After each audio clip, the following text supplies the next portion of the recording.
ಈಗ ಅದು ಏನೋ ದೂರದಲ್ಲಿ ಕೊಳಚೆ ಪ್ರದೇಶ ಅನಿಸುತ್ತೆ. ಆ ಬಡತನದಲ್ಲಿ ಕೊಳಚೆ ಪ್ರದೇಶನೇ ನಮಗೆ ಅರಮನೆ.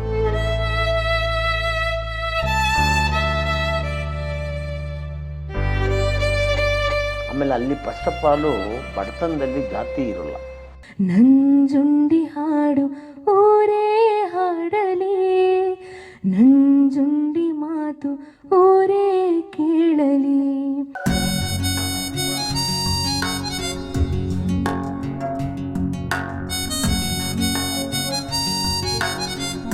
ಒಬ್ಬ ಮನುಷ್ಯತ್ವದ ಮನುಷ್ಯನಾಗಿ ನಿಮ್ಮ ಹಿನ್ನೆಲೆ, ನಿಮ್ಮ ಬದುಕು, ನಿಮ್ಮ ಆ ವಿನೋಬನಗರದ ದಿನಗಳಿದೆಯಲ್ಲ ಸರ್, ಅದು ಸಾಕಷ್ಟು ಜನ ನಂಬಿಕೆ ಕಳ್ಕೊಂಡವ್ರಿಗೆ ಅಥವಾ ಜೀವನದಲ್ಲಿ ಆಸೆ ಇಲ್ಲದೆ ಇರೋರಿಗೆ ಒಂದು ಹುಮ್ಮಸ್ಸು, ಒಂದು ಉತ್ಸಾಹ ಕೊಡುತ್ತೆ ಸರ್. ನಮ್ಮ ನಿಜವಾಗ್ಲೂ ವಾಸ ಮಾಡೋದಿಲ್ಲ ಗೊತ್ತಾ, ಒಂದು ಬೆಡ್ರೂಮ್ ಮಲ್ಗಕ್ಕೆ, ತಿಂಡಿ ತಿನ್ನಕ್ಕೆ ಒಂದು ಟೇಬಲ್. ಇದು ಬಿಟ್ಟರೆ ಈ ಮನೆಯಲ್ಲಿ ಎಲ್ಲೂ ನಾನು ಕೂತು ಊಟ ಮಾಡಿಲ್ಲ.